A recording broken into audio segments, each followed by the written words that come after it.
Hi students, जैसा कि पिछले लेक्चर में हम लोग पढ़ चुके हैं लाइट रिएक्शन। तो लाइट रिएक्शन में एटीपी का फॉर्मेशन हुआ था, NADPH का फॉर्मेशन हुआ था। तो हम लोग चलते हैं क्लोरोप्लास्ट में, समझने की कोशिश करते हैं कि एटीपी का फॉर्मेशन कैसे होता है। तो पिछले लेक्चर के बाद हम लोग आज जो मोर इम्पोर्टेंट टॉपिक स्टार्ट करने जा रहे हैं वो है कीमो ऑस्मोसिस हाइपोथेसिस। तो हम समझने की कोशिश ये किया जाए आज कि आखिर क्लोरोप्लास्ट में एटीपी का फॉर्मेशन कैसे होता है, वो हम समझने की आज कोशिश करेंगे। और वो कैसे होता है, किस के वजह से होता है। तो आज हम लोग एक हाइपोथेसिस पढ़ने जा रहे हैं जिसका नाम है कीमो हाइपोथेसिस। तो एटीपी के फॉर्मेशन के लिए कीमो हाइपोथेसिस की जरूरत क्यों पड़ी, तो हम लोग चलिए आज डिस्कस करते हैं कीमो हाइपोथेसिस। चलिए, तो सबसे पहले हम लोग देखते हैं क्या होता है। तो कीमो ऑस्मोसिस में सबसे पहले हम ये देखेंगे वाटर स्प्लिटिंग। अगर आपसे क्वेश्चन पूछे water splitting associated with which photo system, तब तो आप लोग आंसर क्या देते थे, फोटो सिस्टम सेकेंड। मतलब जो वाटर की स्प्लिटिंग होती है कब होती है, जब हम लोग जेड स्कीम पढ़ रहे थे। तो जेड स्कीम आपको पता है बच्चों। तो जेड स्कीम हम लोग जब पढ़ रहे थे तो फोटो सिस्टम सेकेंड पहले वर्क किया, जहां पे वाटर की स्प्लिटिंग हुई थी। और क्यों हुई थी आपको पता है, क्योंकि जब इलेक्ट्रॉन एक्साइट होके अदर ऑर्बिट में गया, जब इलेक्ट्रॉन एक्साइट होके ऑर्बिट हायर जंप करके ऑर्बिट में गया, तो हम लोग क्या देखे कि जो फोटो सिस्टम सेकेंड के पास जो लाइट हार्वेस्टिंग कॉम्प्लेक्स था, वहां पे इलेक्ट्रॉन की कमी हुई। उस इलेक्ट्रॉन को कमी को पूरा करने के लिए वाटर स्प्लिट हुआ। वो इलेक्ट्रॉन की कमी को पूरा करने के लिए वाटर स्प्लिटिंग वहां पे हुआ। अगर हम वहां की बात करें तो लाइट रिएक्शन में बात करें तो ये होता है कि वाटर स्प्लिटिंग से जो इलेक्ट्रॉन फोटो सिस्टम सेकेंड को प्राप्त हुआ। और अगर हम बोले तो बच्चे फोटो सिस्टम फर्स्ट में जो इलेक्ट्रॉन प्राप्त होता, कहां से प्राप्त होता, तो आंसर किया जाएगा फोटो सिस्टम सेकेंड से। अगर लेकिन पूछा जाए आपका वाटर स्प्लिटिंग एसोसिएटेड आर, तो क्या आंसर आएगा। अगर वाटर स्प्लिटिंग एसोसिएटेड आर किसके लिए associated, photo system second. But अब हम पढ़ रहे हैं कीमो ऑस्मोसिस हाइपोथेसिस। तो कीमो ऑस्मोसिस हाइपोथेसिस में यहां भी हम देखेंगे वाटर का स्प्लिट होना। यहां पे वाटर स्प्लिट हो रहा है। कीमो ऑस्मोसिस फर्स्ट क्या हुआ, वाटर स्प्लिट हुआ। और वाटर स्प्लिट होने के बाद ये हाइड्रोजन में टूट गया एंड ऑक्सीजन में टूट गया। ठीक, क्लियर। इसका मतलब यह है कि वाटर स्प्लिट यहां हो रहा है, स्प्लिटिंग ऑफ वाटर। ठीक है, स्प्लिटिंग ऑफ वाटर हुआ। तो हम लोग देखेंगे स्प्लिटिंग ऑफ वाटर होने के बाद ये ल्यूमेन है। क्या है बच्चों, ल्यूमेन, जो कि हमें पता है थैलेक्वाइड का जो ल्यूमेन है, वाटर जैसे ही टूटा हाइड्रोजन की कॉन्सेंट्रेशन, ये हाइड्रोजन आपका दिख रहा है ना, तो हाइड्रोजन क्या हुआ, एक्यूमुलेट हुआ। अगर हम आपसे पूछे जो वाटर स्प्लिटिंग हुआ वो हाइड्रोजन कहां पे एक्यूमुलेट हुआ, वो हाइड्रोजन जाके ल्यूमेन में एक्यूमुलेट हुआ। ठीक है, क्योंकि हम लोग पढ़ ही रहे हैं कीमो ऑस्मोसिस, क्योंकि हम लोग इसमें कीमो ऑस्मोसिस में देखा जाता है कि प्रोटॉन का ग्रेडियंट कैसे डेवलप होता है अक्रॉस द मेम्ब्रेन। ठीक है, तो अक्रॉस द मेम्ब्रेन आज हम देखेंगे कैसे प्रोटॉन का ग्रेडियंट डेवलप होता है, कैसे एनर्जी प्राप्त होती है और कैसे एटीपी का फॉर्मेशन होता है। आज हम लोग इस सारे बातों पे कीमो ऑस्मोसिस हाइपोथेसिस से क्लियर कर देंगे। बच्चों ध्यान देना ये, क्योंकि कीमो ऑस्मोसिस फोटोसिंथेसिस का मोर इम्पोर्टेंट टॉपिक है और बहुत लोगों को हो सकता है समझ भी नहीं आता एक बार में। तो आप अच्छे से इसको आज पढ़िएगा और इसको अच्छे से देखिएगा। आज इसको मैं पूरी जुबान पे आपको रटवा दूंगा कीमो ऑस्मोसिस। तो आप लोग चलते हैं, चलिए फिर चलते हैं हम लोग। वाटर की स्प्लिट हो गया। अब वाटर की स्प्लिट हुआ, ल्यूमेन में प्रोटॉन मींस हाइड्रोजन की कॉन्सेंट्रेशन इससे भी बढ़ रहा है क्योंकि वाटर स्प्लिट हो रहा है। फिर हम देखें जब इलेक्ट्रॉन, अगर मुझे पता है इलेक्ट्रॉन जो होता है एक्सेप्टर, इलेक्ट्रॉन एक्सेप्टर मेम्ब्रेन के आउटर साइड पे होता है, मेम्ब्रेन के आउटर साइड में इलेक्ट्रॉन एक्सेप्टर होता है। फिर वहां से जो इलेक्ट्रॉन आता है, ध्यान दीजिएगा मेरी बातें, जो वहां से इलेक्ट्रॉन आता है वो इलेक्ट्रॉन को कैरियर को न देके इलेक्ट्रॉन हाइड्रोजन के कैरियर को देता है। बात समझ में आ रही है? इलेक्ट्रॉन कैरियर को ना देके वो इलेक्ट्रॉन हाइड्रोजन के कैरियर को देता है, ना कि इलेक्ट्रॉन कैरियर को देता है। तो बात ध्यान देने वाली बात है, और इसको आप लोग ध्यान रखिए। तो इलेक्ट्रॉन होता है हाइड्रोजन कैरियर को दिया। अब हाइड्रोजन कैरियर को दिया तो हम देखते हैं क्या होता है। जैसे हाइड्रोजन कैरियर के पास इलेक्ट्रॉन गया, यहाँ पे आपका हाइड्रोजन स्ट्रोमा में दिख रहा है नहीं बच्चों? स्ट्रोमा में क्या दिखा? हाइड्रोजन। अब आपको मैं बता दूं, जो हाइड्रोजन कैरियर होता है, हाइड्रोजन कैरियर को हम क्या नाम दे देते हैं? प्लास्टोक्विनोन। ये क्या है बच्चों? हाइड्रोजन कैरियर है पूरा। ये हाइड्रोजन कैरियर है, ये आपका कैरियर यहां है। तो plastoquinone are the hydrogen carrier. जब प्लास्टोक्विनोन हाइड्रोजन कैरियर है तो हम देखते हैं क्या होता है। ये प्लास्टोक्विनोन जो होता है PQ चेंज होता है PQH में। तो प्लास्टोक्विनोन जो होता है कैसा होता है? Hydrogen carrier. यहां तक बात समझ में आया? ध्यान देने वाली बात यह है कि जो इलेक्ट्रॉन एक्सेप्टर है वो किधर है? इलेक्ट्रॉन एक्सेप्टर किधर है? इलेक्ट्रॉन एक्सेप्टर आपका आउटर मेम्ब्रेन पे है, मतलब आउटसाइड है, मींस स्ट्रोमा साइड पे है। इसका मतलब इलेक्ट्रॉन वहां से एक्साइट होकर इलेक्ट्रॉन निकला, इलेक्ट्रॉन कैरियर को ना देके किसको दिया? हाइड्रोजन कैरियर को दिया। यहां तक बात समझ में आया? क्लियर? आगे बढ़े। तो हम लोग देख रहे हैं इलेक्ट्रॉन कैरियर को ना देके हाइड्रोजन कैरियर को दे दिया। जब हाइड्रोजन कैरियर को दिया वो एक्साइट हुआ, फिर यहां से स्ट्रोमा से एक हाइड्रोजन को पकड़ा, स्ट्रोमा से हाइड्रोजन को पकड़ के कहां डाल दिया? ल्यूमेन में। इसका मतलब यह है कि हम इलेक्ट्रॉन को हाइड्रोजन कैरियर को सौंपने के बाद हमें मिला ये हाइड्रोजन जो स्ट्रोमा में था, इसको भी ये क्या किया? स्ट्रोमा में हाइड्रोजन को क्या किया? ये ल्यूमेन के अंदर डाल दिया। अब किसके थ्रू आया? मुझे पता है। अगर आपसे क्वेश्चन पूछा जाए जो कैरियर होता है हाइड्रोजन का, उसका नाम क्या है? तो बच्चों नाम क्या निकल के आएगा? बताओ जल्दी। प्लास्टोक्विनोन। इसका मतलब यह है कि जो प्लास्टोक्विनोन था वो क्या है? Hydrogen carrier. यहां तक कोई दिक्कत? वो हाइड्रोजन कैरियर है तो हाइड्रोजन ले जाएगा, और वो हाइड्रोजन ले जाके कहां छोड़ देगा? आपके ल्यूमेन में। चलिए, आपके ल्यूमेन में हाइड्रोजन आ गया। अब आपसे एक क्वेश्चन पूछूं, जब ल्यूमेन में हाइड्रोजन आ गया और कहां से आ रहा है? स्ट्रोमा से आ रहा है। और वाटर स्प्लिटिंग से भी हाइड्रोजन आया, यहां भी आपका क्या बढ़ा? हाइड्रोजन कंसंट्रेशन बढ़ा। वाटर टूटने के बाद भी हाइड्रोजन बढ़ा। एंड जो प्लास्टोक्विनोन हो वहां से जो हाइड्रोजन आया, जो हाइड्रोजन कैरियर से हाइड्रोजन को लाया गया, यहां भी हाइड्रोजन की कंसंट्रेशन क्या हो रही है बच्चों? बढ़ रही है। हाइड्रोजन की कंसंट्रेशन बढ़ रही है, चायन की कंसंट्रेशन बढ़ रही है। लीजिए, डेवलप हो गया आपका। क्या डेवलप हुआ? Proton gradient. और एक बात, विशेष बात ध्यान देने की जरूरत है कि हाइड्रोजन हम लोग जो डिफरेंस डेवलप कंसंट्रेशन का डिफरेंस आ रहा है वो कैसे आ रहा है? पहली बात हम देखें, यहां से हाइड्रोजन कैरियर थ्रू अंदर डाल दिया, एक हाइड्रोजन मतलब स्ट्रोमा से ल्यूमेन में आया, तब भी कंसंट्रेशन ऑफ हाइड्रोजन बढ़ा।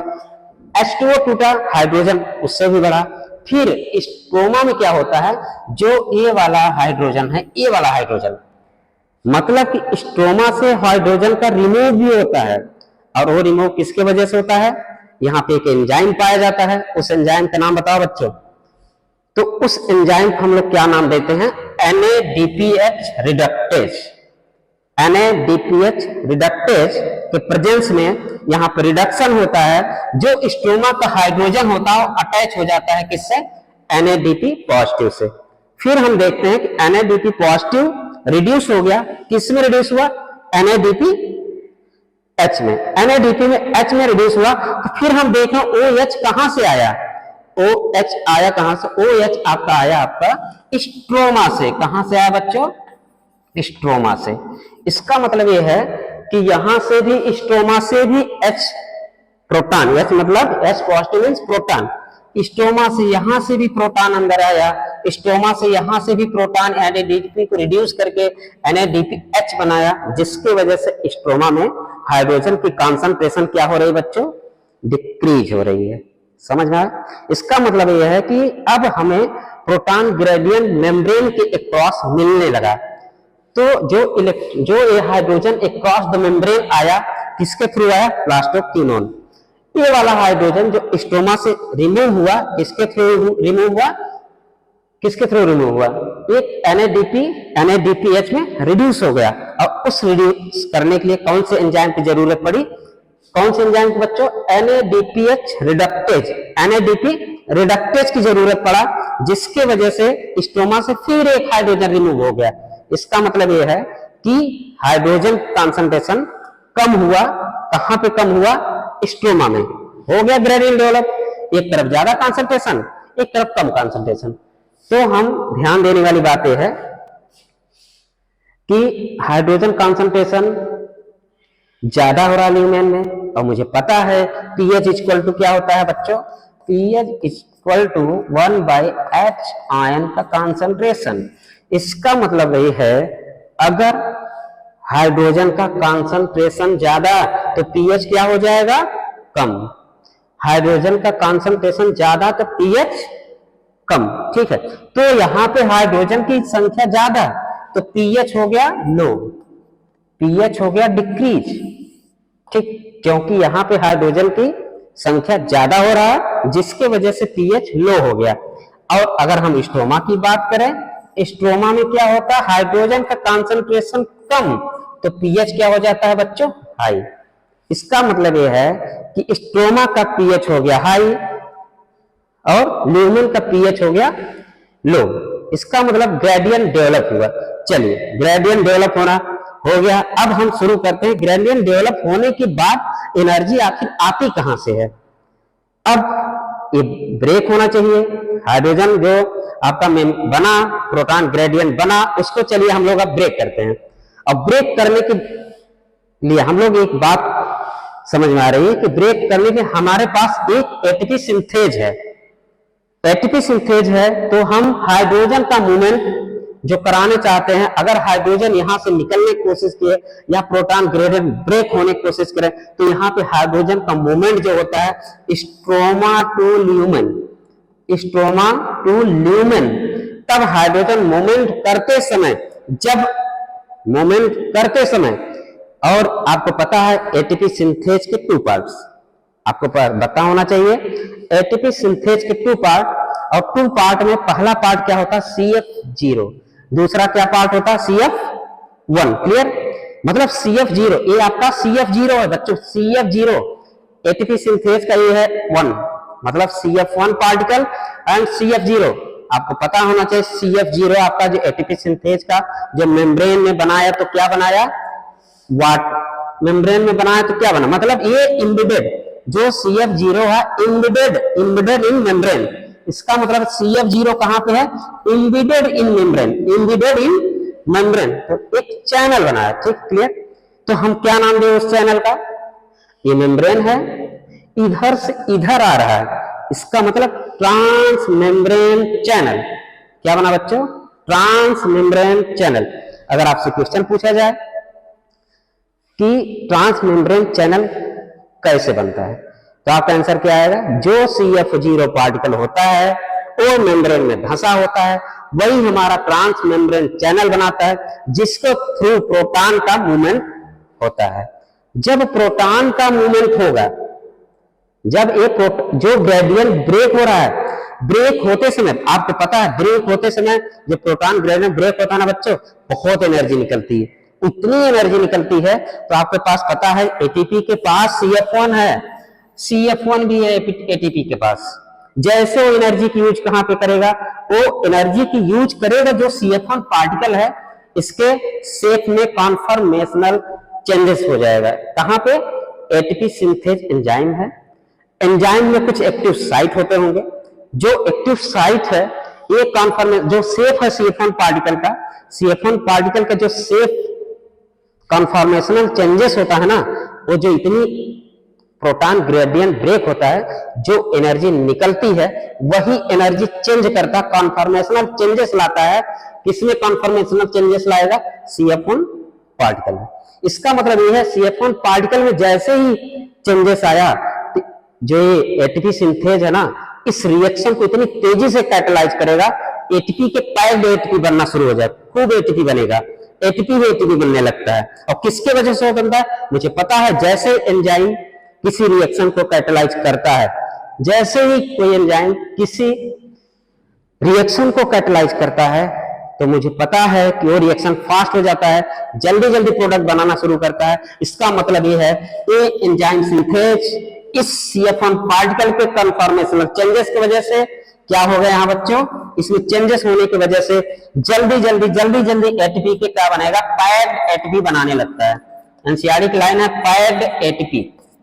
तो चलिए हम लोग यही डिस्कस कर रहे थे क्लोरोप्लास्ट में। आज हम समझने की कोशिश करेंगे कैसे एटीपी का फॉर्मेशन होता है, और कीमोऑस्मोसिस हाइपोथेसिस के थ्रू हम लोग देख लिए हैं कैसे आपका एटीपी का फॉर्मेशन क्लोरोप्लास्ट में होता है। अभी तक जिसको ना समझ में एक बार फिर से मैं बता देता हूं। सबसे पहले कीमोऑस्मोसिस में आप वाटर स्प्लिट कर दीजिए, फिर आउटर साइड पे इलेक्ट्रॉन एक्सेप्टर होता है, मेम्ब्रेन के आउटर साइड पे इलेक्ट्रॉन एक्सेप्टर होता है, ठीक।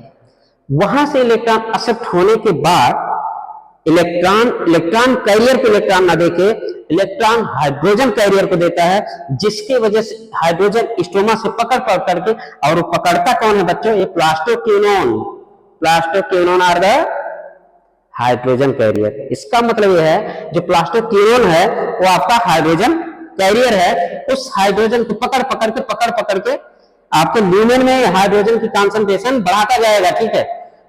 हाइड्रोजन की कॉन्सेंट्रेशन बढ़ा, यहां से भी बढ़ा, वाटर स्प्लिटिंग से भी बढ़ा, फिर स्ट्रोमा में कैसे कम हुआ, स्ट्रोमा में NADPH में क्या होता है, रिड्यूस हो जाता है। और किस एंजाइम के प्रेजेंस में रिड्यूस होता है, NADP रिडक्टेज एंजाइम के प्रेजेंस में होता है। तो हम बोले तो स्ट्रोमा से हाइड्रोजन का removal of the hydrogen from stroma. तो इसका मतलब यह है कि हाइड्रोजन की कॉन्सेंट्रेशन स्ट्रोमा में भी कम हुई, यहां से भी हाइड्रोजन की कॉन्सेंट्रेशन कम हुई, बट ल्यूमेन में है हाइड्रोजन की कॉन्सेंट्रेशन क्या हुआ बच्चे, बढ़ गया। अगर ल्यूमेन में हाइड्रोजन की कॉन्सेंट्रेशन बढ़ गया तो मुझे पता है pH equal to 1/H concentration. इसका मतलब हाइड्रोजन की संख्या बढ़ी तो pH क्या होगा, कम। तो ल्यूमेन में हाइड्रोजन की संख्या ज्यादा, pH कम। क्लियर, ठीक है। तो प्रोटॉन ग्रेडियंट डेवलप हो गया। हम प्रोटॉन ग्रेडियंट जब ब्रेक होता है ना, उससे एनर्जी मिलती है। अब कैसे मिलती है आपको पता है, इलेक्ट्रॉन जैसे ही मूव करेगा, और किसके थ्रू मूव करता, जो CF1 जीरो है ना, वो ट्रांस मेम्ब्रेन चैनल बनाता है। क्या बनाता है, ट्रांस मेम्ब्रेन चैनल बनाता है, जिसके थ्रू प्रोटॉन आपके स्ट्रोमा में चला जाता है। ये भी क्वेश्चन पूछा जाता है, क्या हाइड्रोजन का मूवमेंट जब proton stroma to lumen, lumen to stroma, अगर ल्यूमेन टू स्ट्रोमा हो रहा है तब तो एटीपी का फॉर्मेशन हो रहा है, ठीक है। मतलब कि तब तो प्रोटॉन ग्रेडियंट ब्रेक हो रहा है। और एक प्रोटॉन ग्रेडियंट ब्रेक होने समय जो ट्रांसफॉर्मर चैनल से जो एनर्जी इतनी निकलती है कि वो F1 से F1 पार्टिकल में क्या होता है, ट्रांसफॉर्मेशन चेंज कर देता है, जिसकी वजह से एक एंजाइम इतनी जल्दी एटीपी पैकेट बनाने लगता है कि एटीपी का सिंथेसिस करने लगता है। इसका मतलब यह है कि एटीपी का सिंथेसिस हम लोग कीमोऑस्मोसिस हाइपोथेसिस से कैसे होता है, ये हम लोग आज क्लियरली बता दिए। और आपको अच्छे से याद होना चाहिए, यहाँ पे इलेक्ट्रॉन कैरियर को ना देके हाइड्रोजन कैरियर को दिया, फिर यहां से इलेक्ट्रॉन कैरियर को दिया। वो इलेक्ट्रॉन कहां गया, फोटोसिस्टम फर्स्ट के पास। फिर वहां फोटोसिस्टम फर्स्ट आपके वहां पे क्या होता है, हाइड्रोजन का रेडिएशन हो जाता है। इसके बाद इलेक्ट्रॉन वहां जाने के बाद क्या हुआ, NADPH को रिड्यूस कर देता है, और एंजाइम आपको पता ही है। तो फिर बच्चों आज कीमो हाइपोथेसिस इतना रहा। फिर हम अगले लेक्चर में आपसे मिलते हैं का C3 और C4 प्लांट के, ठीक है बच्चों।